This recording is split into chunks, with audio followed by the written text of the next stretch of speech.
ನಮಸ್ಕಾರ. Praise the lord. ನಿಮ್ಮೆಲ್ಲರಿಗೂ ಪರಿಶುದ್ಧನಾದ ಯೇಸುವಿನ ನಾಮದಲ್ಲಿ ನಿಮ್ಮೆಲ್ಲರಿಗೂ ನಾನು ವಂದನೆ ಹೇಳುವಳಾಗಿದ್ದೇನೆ. ಇವತ್ತಿನ ದಿನಕ್ಕಾಗಿ ನಾವು ಆರಿಸಿಕೊಂಡೊಂದು ವಾಕ್ಯ ಯಾವುದೆಂದರೆ, ನಾವು ಗಲಾತ್ಯದವರಿಗೆ ಬರೆದ ಪತ್ರಿಕೆಯಲ್ಲಿ 6ನೇ ಅಧ್ಯಾಯ 7ನೇ ವಚನದಿಂದ ನಾವು ಓದಿಕೊಳ್ಳೋಣ. ವಾಕ್ಯ ಹೀಗೆ ಹೇಳುತ್ತದೆ, ಮನುಷ್ಯನು ತಾನು ಏನು ಬಿತ್ತುತ್ತಾನೋ ಅದನ್ನೇ ಕೊಯ್ಯಬೇಕು. ಹೌದು, ಮನುಷ್ಯ ಅಂದರೆ ರೈತನು. ಇಲ್ಲಿ ಅಂದರೆ ಬಿತ್ತುವ ಒಂದು ವಿಷಯ ಬಂದಾಗ ರೈತನು ಹೊಲದಲ್ಲಿ ಅವನು ಬಿತ್ತಕ್ಕೆ ಹೋಗ್ತಾನೆ. ಏನಾದರೂ ಒಂದು ಬೀಜ, ರಾಗಿ ಇರ್ಬೋದು, ಗೋಧಿ ಇರ್ಬೋದು, ಅಕ್ಕಿ ಇರ್ಬೋದು, ಅವನು ಬಿತ್ತುವಾಗ ಅವನು ಏನು ಬಿತ್ತುತ್ತಾನೋ ಕೊನೆಗೆ ಅದನ್ನೇ ಕೊಯ್ಯೋನಾಗಿದ್ದಾನೆ. ಏನು ರಾಗಿ ಬಿತ್ತಿದ್ರೆ ರಾಗಿನೇ ಅವನು ಕೊಯ್ಯೋನಾಗಿದ್ದಾನೆ. ಅದೇ ರೀತಿಯಲ್ಲಿ ನಾವು ಮುಂದೆ ಓದ್ಕೊಳ್ಳೋಣ. ತನ್ನ ಶರೀರ ಭಾವವನ್ನು ಕುರಿತು ಬಿತ್ತುವನು, ಆ ಭಾವದಿಂದ ನಾಶನವನ್ನು ಕೊಯ್ಯುವನು. ನಾವು ಅಂದರೆ ಏನು ಬಿತ್ತುತ್ತೀವಿ ಅಂದರೆ ಆ ಶರೀರ ಭಾವವನ್ನು ಕುರಿತು ಬಿತ್ತುವನು. ಶರೀರ ಭಾವದಿಂದ ಅಂದರೆ ನಮ್ಮ ಕಣ್ಣಿನ ಆಸೆ ಇರ್ಬೋದು, ನಮ್ಮ ಬಾಯಿ ಮಾತಿಂದ ಒಬ್ಬರನ್ನು ಶಪಿಸುವುದು, ಬೈಯುವುದು, ಕೆಟ್ಟ ಮಾತಾಡುವುದು, ಸುಳ್ಳು ಹೇಳುವುದು. ನಾಲಿಗೆಯಿಂದ ಬಾಯಿಂದ ನಾವು ಅನೇಕ ತಪ್ಪುಗಳನ್ನು ಮಾಡಿರ್ತೇವೆ. ಅದೆಲ್ಲ ಸೇರಿದ್ದು ದೇಹಕ್ಕೆ. ಅಂದರೆ ಶರೀರ ಭಾವವನ್ನು ಕುರಿತು ಬಿತ್ತುವನು.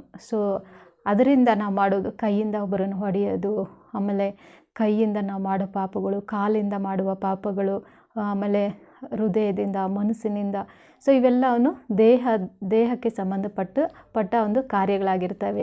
ಅದರಿಂದ ಬಿತ್ತುವಾಗ ಆ ಒಂದು ದೇಹದಿಂದ ಅಂದರೆ ಬರುವಂಥ ಎಲ್ಲ ಒಂದು ಏನಿದೆ ಅದರಿಂದ ನಾವು ಬಿತ್ತುವಾಗ ಅದರ ಫಲವನ್ನೇ ನಾವು ಅನುಭವಿಸಿ ನಾವು ಏನಾಗ್ತೀವಿ ಅಂದರೆ ನಾಶನವನ್ನು ಕೊಯ್ಯೋರಾಗಿರ್ತೇವೆ.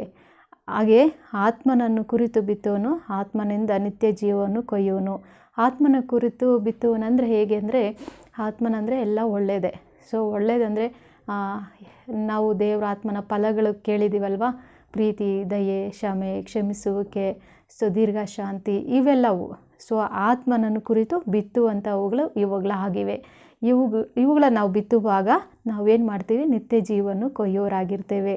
ಅದೇ ಮುಂದೆ ಓದಿಕೊಳ್ಳುವಾಗ, ಒಳ್ಳೆಯದನ್ನು ಮಾಡೋದ್ರಲ್ಲಿ ಬೇಸರಗೊಳ್ಳದೇ ಇರೋಣ, ಯಾಕಂದರೆ ಮನಗುಂದದಿದ್ದರೆ ತನ್ನ ಸಮಯದಲ್ಲಿ ಬೆಳೆಯನ್ನು ಕೊಯ್ಯುವು. ಆದ್ದರಿಂದ ಸಮಯವಿರಲಾಗಿ ಎಲ್ಲರಿಗೂ ಒಳ್ಳೆಯದನ್ನು ಮಾಡೋಣ. ನಾವು ಒಳ್ಳೆಯದು ಮಾಡುವುದೆಲ್ಲ ಆತ್ಮನ ಕುರಿತು ಬಿತ್ತುವಂಥದ್ದು, ನಿತ್ಯ ಜೀವವನ್ನು ಪಡ್ಕೊಳ್ಳುವಂಥದ್ದಾಗಿದೆ. ನಾವು ಶರೀರ ಭಾವವನ್ನು ಕುರಿತು ಬಿತ್ತುವುದರಿಂದ ನಮಗೇನಾಗುತ್ತೆ, ನಾಶನವನ್ನು ನಾವು ಕೊಯ್ಯೋರಾಗಿರ್ತೇವೆ.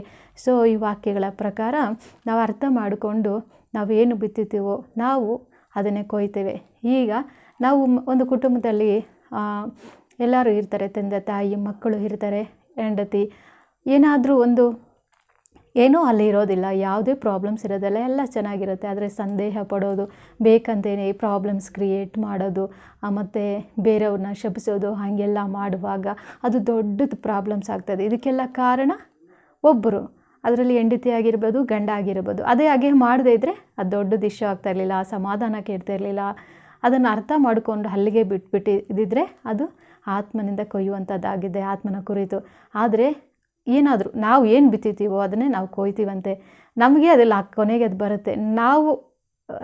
ನಮ್ಮಿಂದ ಅದು ಪಾಪ ಆಗಿದ್ರೆ ಅದೊಂದು ದೊಡ್ಡದಾಗಿ ಏನಾಗುತ್ತೆ, ದೊಡ್ಡದಾಗಿ ಜಗಳ ಆಗೋದು, ಹಾಗೆ ಮಾತಾಡಿದ್ರು, ಹೀಗೆ ಮಾಡಿದ್ರು, ಒಬ್ರಿಗೊಬ್ರಿಗೂ ಮನಸ್ತಾಪ ಬರೋದು, ಮತ್ತು ಲಾಸ್ಟಿಗೆ ಅವರು ಯಾರು ಅದನ್ನು ಕ್ರಿಯೇಟ್ ಮಾಡಿ ಸ್ಟಾರ್ಟ್ ಮಾಡಿದ್ರು ಅವ್ರಿಗೆ ಅದು ಬರುತ್ತೆ. ಅದು ದೇವ್ರ ಹತ್ರ ಕೂಡ ಜಾಸ್ತಿ ಇರುತ್ತೆ, ಆ ಒಂದು ಪಾಪದ ಒಂದು ಕೂಡ ತುಂಬಿರುತ್ತೆ. ಹಾಗಾಗಿ ನಾವು ಅದು ಮಾಡಬಾರ್ದು. ಅದು ಏನಿದೆ, ಏನಾದರೂ ಬೇರೆಯವರು ತಪ್ಪು ಮಾಡಿದ್ರಾ, ಇಲ್ಲ ಅದು ಹೇಗೆ ಆಯಿತು, ನಾವು ಸಂದೇಹ ಪಡದೆ ಅದನ್ನು ನಾವೇನು ಮಾಡಬೇಕು, ವಿಚಾರಿಸ್ಬೇಕಾಗ್ತದೆ. ಸಮಾಧಾನವಾಗಿ ವಿಚಾರಿಸ್ಬೇಕು, ಪ್ರಾಬ್ಲಮ್ನ ಸಾಲ್ವ್ ಮಾಡಬೇಕು ಹೊರತು ನಾವು ಪ್ರಾಬ್ಲಮ್ನ ದೊಡ್ಡದು ಮಾಡಬಾರ್ದು.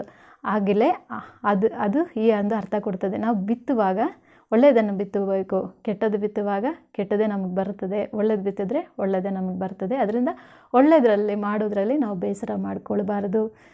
ಹಾಗೆ ನಾವು ಮನಗುಂದದಿದ್ದರೆ ತಕ್ಕ ಸಮಯದಲ್ಲಿ ನಾವು ಒಳ್ಳೆ ಬೆಳೆಯನ್ನು ಕೊಯ್ತೀವಂತೆ. ದೇವರು ಈ ವಾಕ್ಯದಂತೆ ದೇವರು ನಮ್ಮನ್ನು ಆಶೀರ್ವದಿಸಲಿ, ನಡೆಸಲಿ. ದೇವರಿಗೆ ಸ್ತೋತ್ರ ಅಂತ ಪ್ರಾರ್ಥನೆಯನ್ನು ಮಾಡಿಕೊಳ್ಳೋಣ. ಪರಿಶುದ್ಧನಾದ ಯೇಸು ಸ್ವಾಮಿ, ಈ ಒಳ್ಳೆಯ ವಾಕ್ಯದೊಂದಿಗೆ ನಮ್ಮನ್ನು ಎಚ್ಚರಿಸಬೇಕಾಗಿ ಸ್ತೋತ್ರ ಸ್ವಾಮಿ. ಕರ್ತನೆ, ಶರೀರ ಭಾವದಿಂದ ಕುರಿತು ಬಿತ್ತುವವನು ಸ್ವಾಮಿ ನಾಶನವನ್ನು ಕೊಯ್ಯುವನೆಂದು ಹೇಳಿದೆಯಾ ಸ್ವಾಮಿ. ಆತ್ಮನನ್ನು ಕುರಿತು ಬಿತ್ತುವವನು ಸ್ವಾಮಿ ಕರ್ತನೆ ಅಪನಿತ್ಯ ಜೀವವನ್ನು ಕೊಯ್ತಾನಂತ. ಅದೇ ರೀತಿಯಲ್ಲಿ ನಾವು ಅರ್ಥ ಮಾಡಿಕೊಂಡು ಸ್ವಾಮಿ ನಾವು ಏನು ಮಾಡ್ತೀವೋ ಅದ್ರ ತಕ್ಕಂತೆ ನಾವು ಪ್ರತಿಫಲವನ್ನು ಪಡೆಯೋರಾಗಿರ್ತೇವೆ. ಅದು ಒಳ್ಳೇದು ಬಿತ್ತರೆ ಒಳ್ಳೇದು ನಮಗಾಗುತ್ತೆ, ಕೆಟ್ಟದ್ದು ಬಿತ್ತರೆ ಕೆಟ್ಟದ್ದು ನಾವು ಆಗುತ್ತೆ. ಅದರಿಂದ ಸ್ವಾಮಿ ಕೆಟ್ಟದ್ದು ಒಳ್ಳೆಯದ್ರ ಬಗ್ಗೆ ನಾವು ಅರ್ಥ ಮಾಡಿಕೊಂಡು ಈ ಲೋಕದಲ್ಲಿ ಜೀವಿಸುವ ಹಾಗೆ ನಮ್ಮೊಬ್ಬೊಬ್ಬರನ್ನು ಪ್ರೇರೇಪಿಸಿ ಸ್ವಾಮಿ ಜ್ಞಾನವನ್ನು ಕೊಡ್ರಿ ರಾಜ. ಈ ಪ್ರಾರ್ಥನೆಯನ್ನು ಕೇಳಿದ್ದಕ್ಕಾಗಿ ನಿಮಗೆ ಸ್ತೋತ್ರ ಹೇಳುತ್ತಾ ಯೇಸುವಿನ ಮುದ್ದಾದ ನಾಮದಲ್ಲಿ ಈ ಪ್ರಾರ್ಥನೆಯನ್ನು ಬೇಡಿದೆ ತಂದೆ, ಆಮೇನ್. ಥ್ಯಾಂಕ್ ಯು ನಿಮ್ಮೆಲ್ಲರಿಗೂ. ದೇವರು ಈ ವಾಕ್ಯದೊಂದಿಗೆ ನಮ್ಮನ್ನು ಎಚ್ಚರಿಸಿದ್ದಾರೆ. ಅದರಂತೆ ನಡ್ಕೊಳ್ಳೋಣ. ದೇವರು ಆಶೀರ್ವದಿಸ್ತಾನೆ. Thank you.